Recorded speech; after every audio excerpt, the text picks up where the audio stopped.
Bisu, Beloved Odell, Beloved Group Preacher. Tayo po mga minamahal, may sana pa pong manalangin po sa ating pong pinakamamahal na Panginoon upang tayo po samahan at gabayan ng ating pong dakilang Diyos. Hallelujah. Dakila at mapagpahal namin ang mga Diyos na makapangyarihan sa lahat, aming pong pinakamamahal na Panginoong Jesus. Sa unat panalangin po na aming pong minamahal, ginagawa ng Pastor at Evangelista Willis Almeida.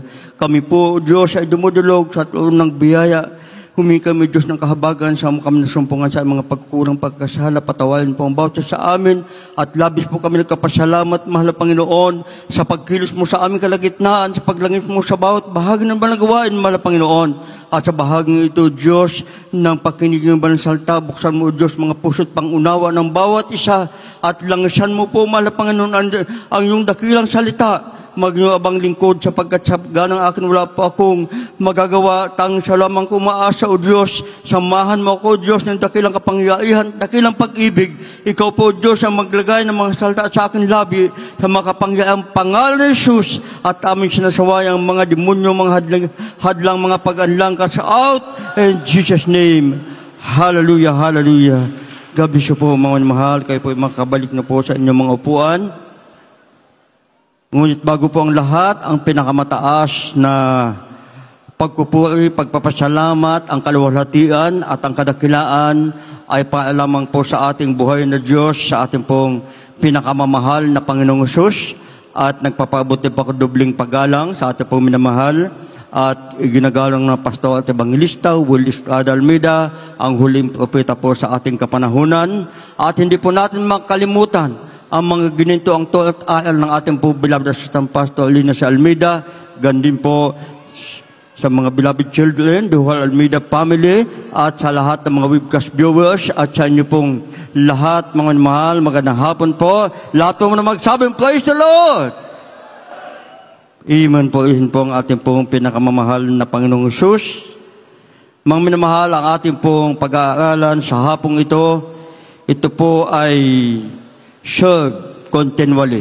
Sa Tagalog, patuloy na maglingkod. Amen. Napakahalaga po mga manamahal ang paglilingkod sa ating pong dakilang Diyos. Ang paglilingkod sa ating pong dakilang Diyos, hindi po ito isang araw lamang. Hindi po ito isang linggo o isang buwan o isang taon, mga manamahal. Ang paglilingkod sa ating pong dakilang Diyos, ito po ay kinakailang tuloy-tuloy. Amen. Ito'y hanggang sa pagbabalik ng ating pong dakilang Diyos. Tayo po'y patuloy na maglilingkod. Amen. Kaya nga, mga minamahal, kung ating pong maalala o babalikan po ang mga Israelita, ang kanilang kasaysayan, na kung paano sila mga minamahal na alipin na 4 na taon sa dako ng Ehipto. Sila po ay kinuha ng makapangyarihang kamay ng ating pong dakilang Diyos. Pinalaya sila ng ating pong dakilang Diyos sa pagkaalipin mula doon sa dako ng Ehipto. At sila po'y pinangakuan ng ating pong dakilang Diyos na sila po'y dadalhin doon sa lupang pangako. At alalahanin po natin, mga minamahal, na sa ilang milyon na pinalaya ng ating pong dakilang Diyos, mga Israelitang inilabas ng ating pong pinakamamahal na sa pagkaalipin, alalahanin po natin na 2 lamang ang nakapasok sa lupang pangako, plus yung mga 20 taon na ipinanganak sa dako ng ilang pababa. Yun lamang ang nakapasok sa lupang pangako na ipinangako ng ating pong dakilang Diyos. Amen. Kaya sa atin, mga mahal, kinakailangan pala na tayo po'y tuloy-tuloy sa paglilingkod sa ating pong dakilang Diyos hanggang sa pagbabalik ng ating pong pinakamamahal na Panginoon. Buksan po natin, mga mahal, ang ating pong mga banal na kasulatan dito po sa Hebreo, Kapitulo 11, ang talata po ay 13. Sa mga Hebreo, 11 talatay 13, ganito po ang pagkasulat. Ayon sa pananampalataya ay nangamatay ang lahat ng mga ito, na hindi kinamtan ang mga pangako, ngunit kanilang nakakita na natanaw mula sa malayo at kanilang ipinahayag na sila'y pawang taga-ibang bayan at maglalakbay sa ibabaw ng lupa. Amen. Amen. God bless you po, mga kapatid, sa pagkabasa ng banal na salita ng ating pong pinakamamahal na Panginoon. Ano pong sabi dito? Ayon sa pananampalataya ay nangamatay ang lahat ng mga ito na hindi kinamtan ang mga pangako. Ngunit kanlang nangakita na natanaw mula sa malayo at kanlang ipinahayag na sila'y pawang taga-ibang bayan at manglalakbay sa ibabaw ng lupa. Tayo po, mga minamahal, katulad ng mga Israelita, na tayo ngayon ay naglalakbay patungo sa tinatawag na sa kapanahunan ng mga Israelita ay lupang pangako.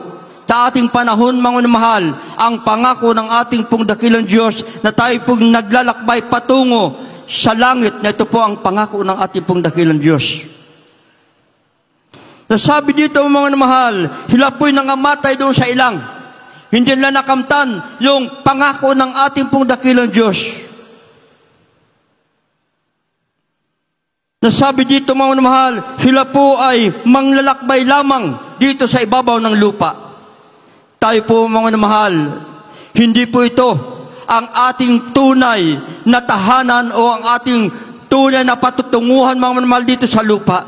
Tayo din po ay manglalakbay lamang dito. Amen. Kaya nga, mga minamahal, sa ating paglilingkod sa ating pong pinakamamahal na Panginoon, katulad daw tayo, mga minamahal, na mga tumatakbo o sumasali sa mga palauan, katulad ng mga atleta. Na sila po, mga minamahal, sumasali sa palauan na naghahangad na sila po'y manalo.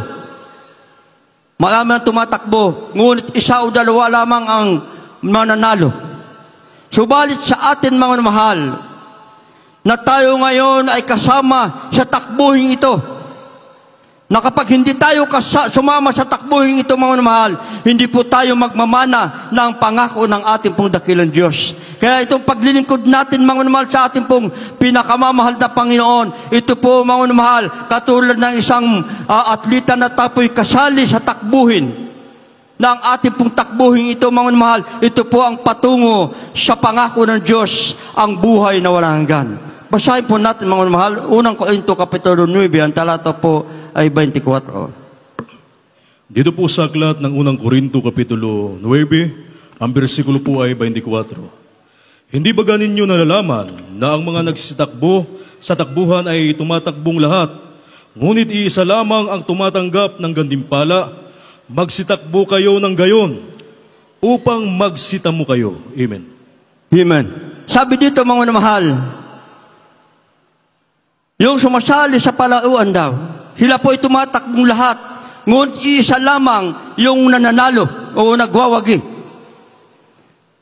Sa atin, mga minamahal, tayong lahat ngayon, itong ating pong paglilingkod sa ating pong dakilang Diyos, tayo ngayon, mga minamahal, ay tumatakbo patungo doon, mga minamahal, sa pangako ng ating pong pinakamamahal na Panginoon.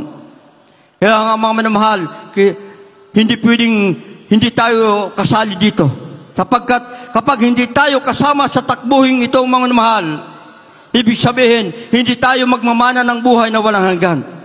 Kaya nga tumatakbo sa palauan dito sa lupa, mga minamahal, sila ay tumatakbo na sila po'y naghahangad, na sila po'y mananalo. Ganun po sa atin, mga minamahal, na kapag tayo po'y tumigil sa ating pong pagtakbo, isang tiyak na bagay, hindi po tayo makakaatin doon sa pangako ng ating pong pinakamamahal na Panginoon.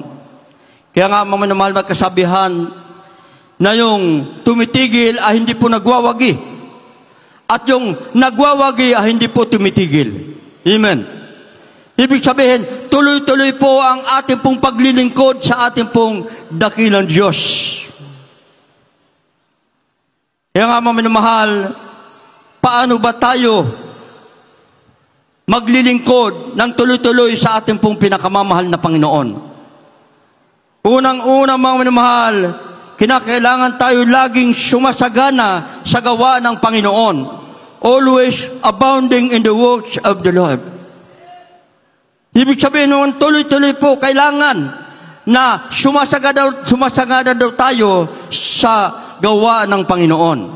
Iyan pang una mga nabasahin po natin, dito po sa Korinto, Kapitulo 15, talatang 58. Dito po sa aklat ng unang Korinto, Kapitulo 15, ang talatay 58. Kaya nga mga minamahal kong mga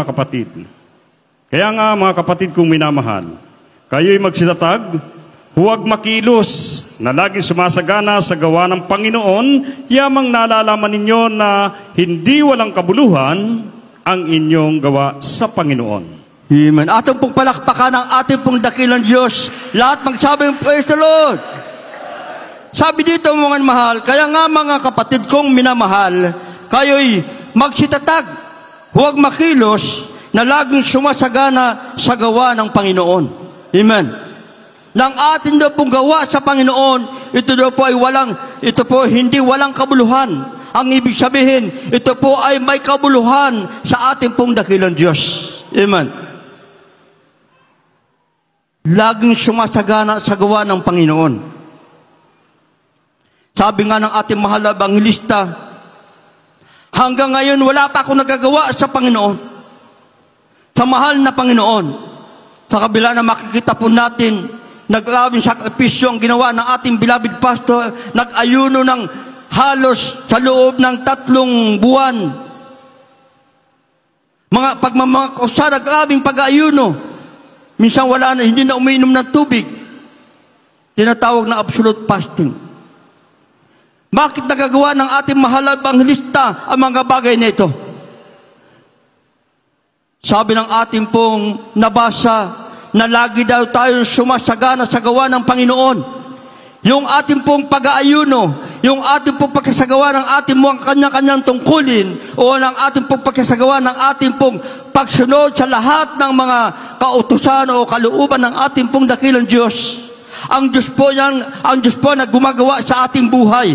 Amen. Kinakailangan daw sumasagana yan, yung gawa ng Panginoon sa ating buhay. Amen.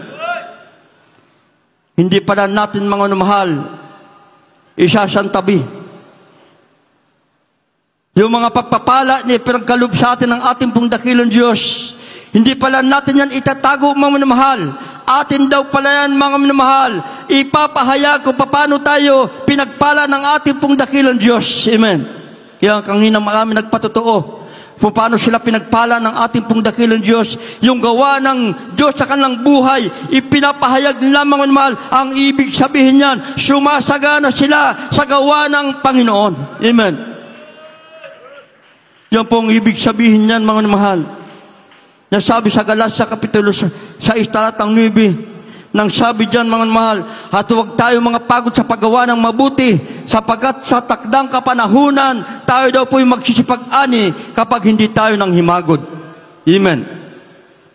Kaya nga mga minamahal, ilang linggo na lamang, tayo po'y magdaraos ng ating pong 31 anibersaryo ng banal na gawain sa dakong ito. Amen.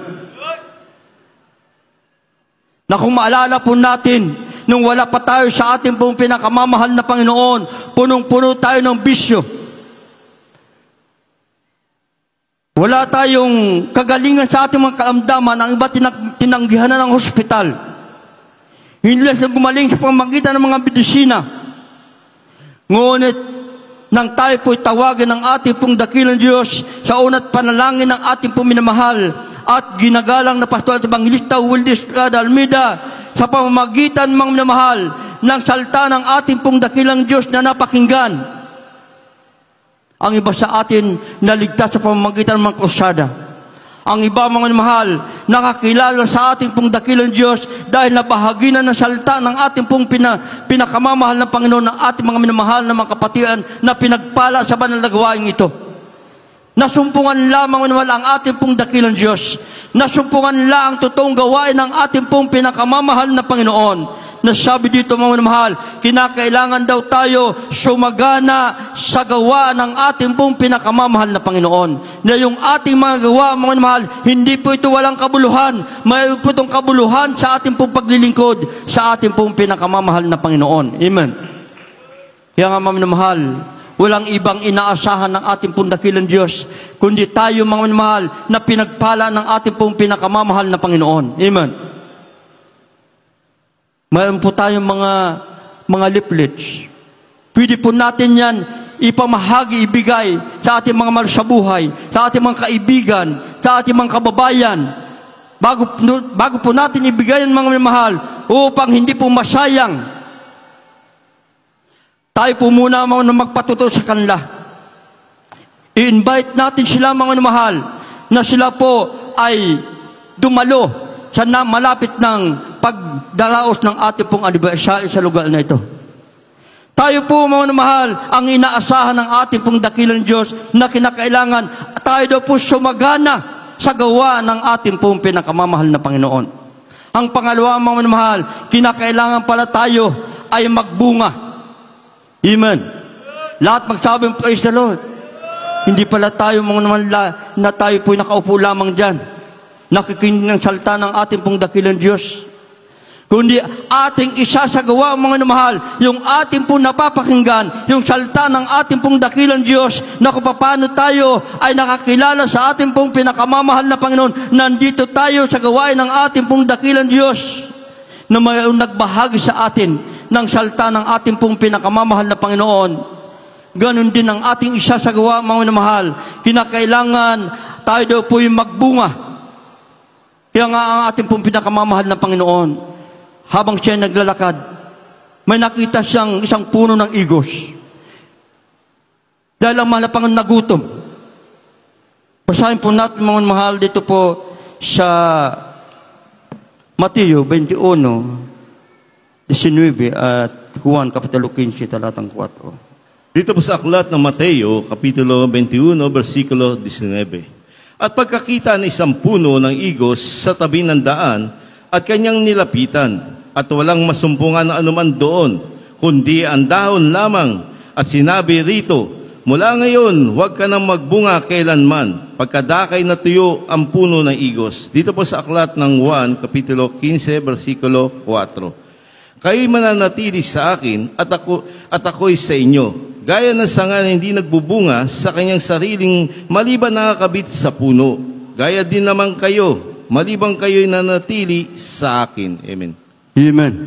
Ito pala mga minamahal ang ating pong kinakailangan gagawin upang tayo po'y patuloy sa paglilingkod sa ating pong dakilang Diyos. Kinakailangan pala tayo ay magbunga. Amen. Ang mahal na Panginoon na makita yung puno ng igos. Umaasa siya mga minamahal na yung puno ng igos, siya po'y makakasumpong ng bunga. Ngunit nung hindi po wala siya nasumpungan na bunga, ano pong sabi ng ating pong pinakamamahal na Panginoon? Mula ngayon, sinabi niya sa puno ng igos, huwag ka nang magbunga. At yung puno mo namatay. Ibig sabihin ito mga minamahal, yung mga Kristiyano na inaasahan ng ating pong pinakamamahal na Panginoon, yung mga Kristiyano, mga mananampalataya na pinagpala ng ating pong dakilang Diyos, nakita ang mga grabing himala ng ating pong pinakamamahal na Panginoon. Mismo sa kanilang buhay, gumawa ng himala ang ating pong pinakamamahal na Panginoon. Naranasan niya ang lahat ng kabutihan, lahat ng pagpapala ng ating pong pinakamamahal na Panginoon. Ano pong inaasahan sa kanya ng ating pong dakilang Diyos? Kinakailangan daw mga minamahal, siya po ay magbunga. Amen. Kaya nga mga minamahal, huwag kayong magtataka. Maraming mga Kristiyanong nawawala sa banal na gawain ito. Bakit? Inaalis sila ng ating pong pinakamamahal na Panginoon. Ano po ang dahilan? Dahil sila mga minamahal ay walang nasumpungan na bunga sa kanila. Amen.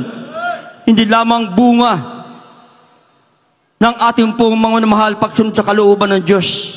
Inaasahan tayo ng ating pong pinakamamahal na Panginoon na tayo po ay kinakailangan magdala ng bunga. Anong bunga mga minamahal? Ang ating pong madadala sa ating pong dakilang Diyos. Yung ating pong mga loved ones na hindi pa nakakilala sa ating pong pinakamamahal na Panginoon. Yung ating mga kaibigan, sila po mga minamahal, ating pong hayuan, ating pong ibahagi natin yung mga pagkapalang ating pong tinanggap mula sa ating pong dakilang Diyos. Kapag sila mga minamahal ay naniwala na isama natin sa banal na gawain ito. Yan po ang ating pong bunga sa ating pong dakilang Diyos. Sabi sa banal na kasulatan na isa lamang kaluluwa madala mo sa ating pong pinakamamahal na Panginoon. Libo-libong mga anghel na nagkakatuwaan doon sa langit. Amen. Yung mga minamahal, hindi pala tayo na tayo po'y makakontinton lamang na tayo lamang mag-isa naglilingkod sa ating pong dakilang Diyos. Kinakailangan pala, tayo pala ang inaasahan ng ating pong pinakamamahal na Panginoon. Na tayo po ay kinakailangan masumpungan na tayo po'y nagbubungang Kristiyano. Amen. Ngunit paano tayo magbubunga, mamamahal? Sabi po sa ating pong nabasa, sabi dito, kayo'y manatili sa akin at ako'y sa inyo. Gaya ng sanga na di makapagbunga sa kanyang sarili, maliban na nakabit sa puno, gayon din naman kayo, maliban na kayo'y manatili sa akin. Amen. So, magagawa pala nating maging mabungang Kristiyano, kinakailangan manatili tayo sa ating pong pinakamamahal na Panginoon. Ano pong ibig sabihin nito? Manatili tayo sa paglilingkod sa ating pong dakilang Diyos. Amen. Nakatulad lang sa nga mga manamahal na ito'y nakakabit sa puno, siya po ay nagbubunga. Ngunit kung ang sanga na hiwalay sa puno, ito po mga manamahal ay matutuyo. So ganun daw tayo mga manamahal, kinakailangan tayo pala ay manatili sa puno. Paano tayo manatili sa puno mga manamahal? Itong ating pong tuloy-tuloy na paglilingkod sa ating pong dakilang Diyos. Ito po ang tinatawag na pananatili natin sa puno. Tayo po nanatili sa ating pong dakilang Diyos. Amen.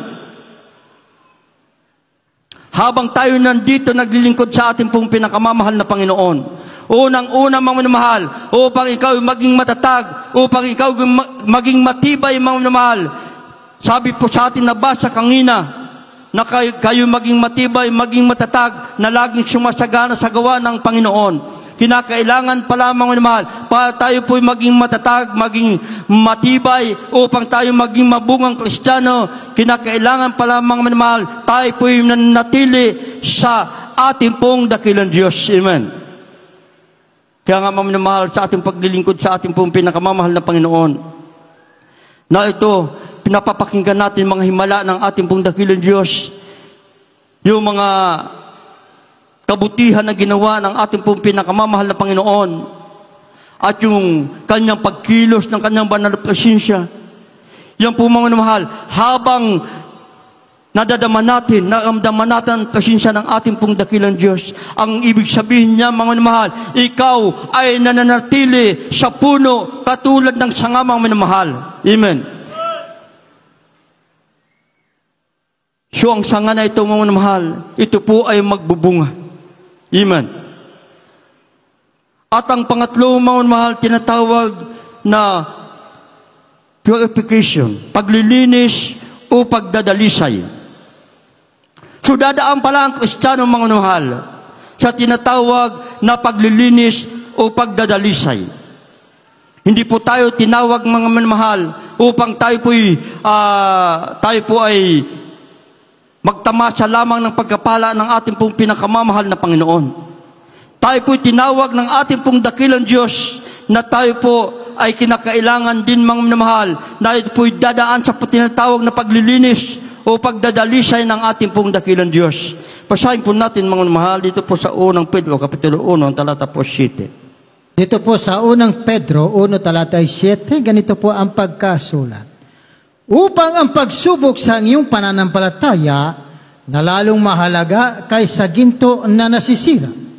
Bagamat ito'y sinusubok sa pamagitan ng apoy, ay masumpungan sa ikapupuri at ikaluluwalhati at ikararangal sa pagpapahayag ni Hesu Kristo. Amen. Amen. Kasama pala mga minamahal ito, yung tinatawag na paglilinis ng ating pong dakilang Diyos. Yung pagsubok mga minamahal, kasama yan sa paglilingkod natin sa ating pong dakilang Diyos. Amen. Habang tayo nagpapatuloy sa paglilingkod sa ating pong pinakamamahal na Panginoon, tayo po'y nililinis ng ating pong dakilang Diyos. Amen. Katulad daw ng ginto mga minamahal. Hindi po lalabas yung tunay na ginto, yung dalisay na ginto. na ito po ay hindi po dadaan sa matinding init, sa matinding apoy, mga minamahal. Nasabi dito, ito po ay dadaan sa matinding init para lumabas yung tinatawag na dalisay na ginto. Ganun din po, mga minamahal, sa ating mga Kristiyano. Hindi po tayo masasabing tunay na Kristiyano kapag hindi ka dumaan sa tinatawag na pagsubok. Amen. So lahat ng Kristiyano, mga mahal, ito po ay dadaan talaga sa pagsubok ng ating pong pinakamamahal na Panginoon. Katulad ni Job, mga mahal. Si Job, siya po ay matuwid na tao. Siya po ay matatakutin sa ating pong dakilang Diyos, humihiwalay sa paggawa ng kasalanan. Subalit si Job, mga mahal, bagamat siya ay gumagawa ng kalooban ng ating pong dakilang Diyos, hindi po siya nakaligtas sa tinatawag na pagsubok. Amen. Si Job, mga minamahal, nung sinubok o pinahintulutan subukin ng ating pong pinakamamahal na Panginoon, sapagkat mga pagsubok, ito po ay nanggagaling sa kaaway ng Diyos. Hihingiin tayo ng kaaway ng Diyos upang tayo po'y subukin, mga kung totoo nga tayong naglilingkod sa ating pong pinakamamahal na Panginoon. Kaya nga si Job, mga mahal, nakita na ng kaaway ng Diyos. Sabi ni Satanas sa ating pong dakilang Diyos, mahal na Panginoon, kaya naglilingkod na matapat sa iyo si Job dahil pinagpapala mo siya. Ngunit kung alisin mo ang pagpapala sa kanya, isang tiyak na bagay, itatakwil kanya.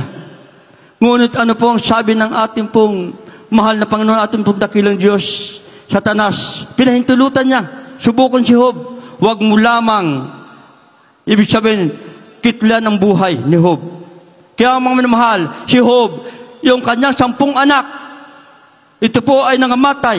Si Job ay maraming mga hayupan, kanyang mga tinatangkilik, mga minamahal. Siya po ay mayaman. Inalis ng ating pong pinahintulutan ng Diyos na alisin sa kanya, mga minamahal. Sinubok siya. Ngunit, mga minamahal, ano pong sabi ni Job, mga minamahal, na hindi po siya nasumpungan ng pagkakasala. Sabi ni Job, mga minamahal, hubad akong lumabas sa bahay bata ng aking ina, hubad din ako, ibig sabihin, babalik doon. Ibig sabihin, wala rin siyang madadala, mga minamahal. Ganun po sa atin. Mula na tayo po, mga makakilala sa ating pong dakilang Diyos, yung ating mga bagay na ginagawa noon, mga minamahal, yung po ay inalis na ng ating pong pinakamamahal na Panginoon. Yung mga pagkapalang nasa atin, mga minamahal, iyan ay ipinagkatiwala lamang ng ating pong dakilang Diyos sa atin. So, mga minamahal, kapag yan, mga minamahal, ay kinuha na ng ating pong pinakamamahal na Panginoon, wala din po tayong madadala. Amen. Kaya nga, mga minamahal, sa paglilingkod sa ating pong dakilang Diyos, nandyan ang tinatawag na paglilinis ng ating pong dakilang Diyos. Yung mga pagsubok sa ating buhay. Minsan, ating mamal sa buhay pa ang ginagamit ng kaaway upang tayo po ay mawala sa paglilingkod sa ating pong dakilang Diyos. Minsan, ating mga kaibigan, yung ating mga dating mga tao na nakakasalamuhan, mga mahal, ngayon, itinatakwil na tayo. Bakit, mga mahal? Sabi sa banal na kasulatan, kapag tayo po ay naka-Kristo na, bago na tayong nilang. Amen. Sabi sa banal na kasulatan, ang sino mga naka-Kristo ay bagong nilang. Ang mga dating bagay nagsilipas na, pawang sila ay naging pawang mga bago ngayon. Amen. Kaya nga, mga mahal, sa ating paglilingkod sa ating pong dakilang Diyos, kasama pala itong tinatawag na pagsubok sa ating pong pananampalataya, sa ating pong paglilingkod sa ating pong pinakamamahal na Panginoon. Kaya nga, mga mahal, katulad ni Apostol Pablo, dumanas ng grabing pagsubok sa kanyang pangangaral ng salita ng Diyos. Minsan siya, mga pinapasok sa mga bilangguan, hinahampas, mga mahal, dahil sa pangangaral ng salita ng ating pong dakilang Diyos. Ngunit ano pong sabi ni Apostol Pablo, mga minamahal? Sino ang makapaghihiwalay sa atin sa pag-ibig natin sa ating pong dakilang Diyos? Basahin po natin, mga minamahal, dito po sa sunod na talata, Roma, Kapitulo 8, talatang 35, talong 38 at 39. Dito po sa aklat ng Roma, Kapitulo 8, ang bersikulo po ay 35, talon sa 38 hanggang 39. Sino ang maghihiwalay sa atin sa pag-ibig ni Kristo? Ang kapighatian, o ang kahapisan, o ang pag-uusig, o ang kagutom, o ang kahubaran, o ang panganib, o ang tabak.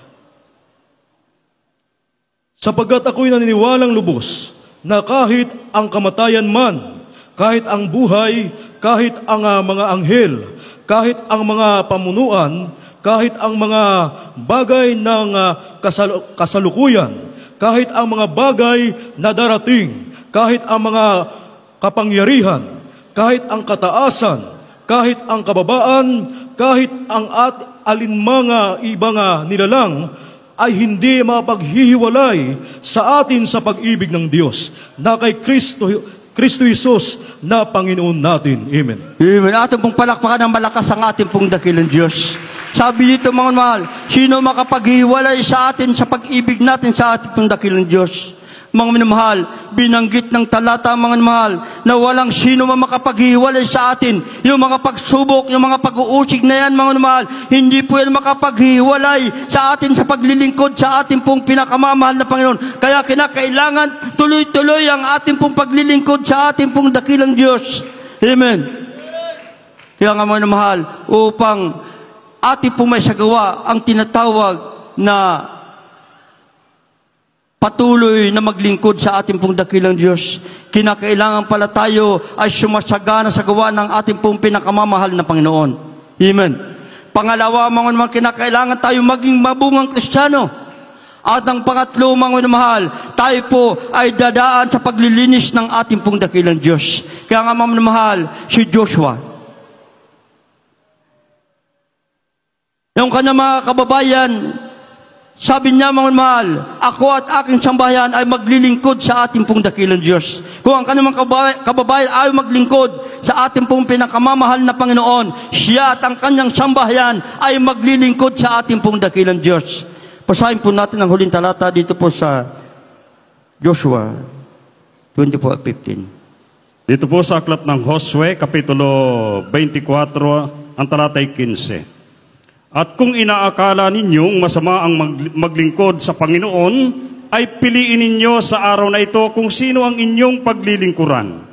Kung ang Diyos ng inyong mga magulang na pinaglingkuran sa dako roon ng ilog, o ang Diyos ng mga Amoreyo na ang lupain nila ay inyong tinatahanan. Ngunit sa kanang akin at ng aking sambahayan ay maglilingkod kami sa Panginoon. Amen. Amen. Lahat magsabi, praise the Lord.